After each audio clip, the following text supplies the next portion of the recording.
હમણાં કોઈને કહી દઈએ કે આપણે તમને 10 લાખથી વધારે બજેટ નહીં આપીએ તો બધા ફટોફટ રાજીનામું આપીને ઘેર જ જવાનું કરે કે હું કહું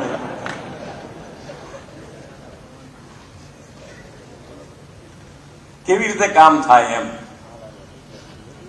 એવું જ મગજમાં આવે ને, પણ એનું વ્યવસ્થિત રીતે મજબૂત, જેને કહેવાય ફાઇનાન્શિયલ પાયો જે મજબૂત માન્ય વડાપ્રધાનશ્રીએ ગુજરાતમાં નાખ્યો ને આજે આપણે બધા જ એની ઉપર આગળ વધી રહ્યા છે. અને બજેટ અહીંયાથી હું જોતો હતો તો બધા લગભગ નાની નગરપાલિકાઓના જે લિસ્ટ છે ને એને 4-4 કરોડ 5-5 કરોડ 6-6 કરોડ રૂપિયા આપવાના છે. એટલે તમને હવે પૈસાની ક્યાંય બૂમ ના આવવી જોઈએ.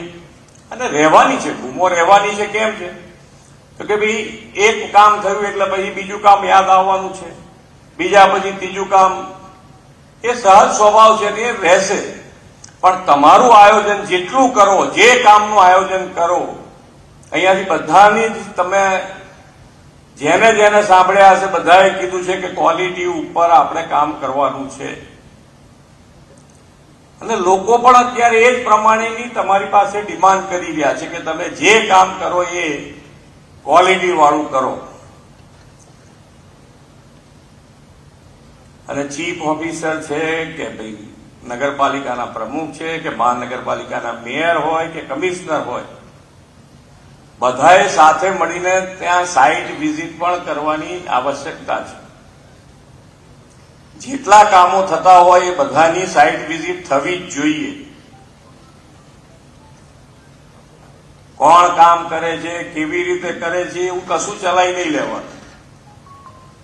કામમાં તો 100% કામ લેવાનું.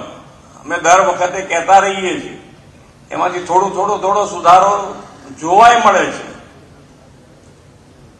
પણ એ તમારા બધાના મગજમાં આવવું જોઈએ કે ના, આપણે હવે આ જ પ્રમાણે કામ લેવું છે. બધા એક અવાજે એક લાઈનમાં કામ થવાનું શરૂ કરે તો જેમ અત્યારે પૈસા તમને જે પ્રમાણે મળી રહ્યા છે 3 કરોડ 5 કરોડ કે 50 કરોડ 55 કરોડ, મહાનગરપાલિકાઓના 55 કરોડના ચેકો છે આજે અહીંયાથી હું તો એનો સદુપયોગ પ્રજાજનો માટે થાય.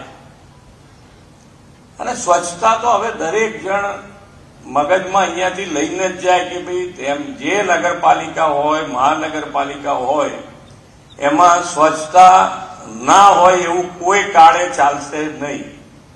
જેમાં બૂમો આવશે હવે સ્વચ્છતાની, તો એની અહીંયાથી ગ્રાન્ટ જ બંધ કરી દો કે ભાઈ હવે નવી ગ્રાન્ટ એમને આપશો નહીં. સ્વચ્છતા જ નથી કરાવી શકતા તો બીજા પૈસા આપીને કામ શું છે? આપણે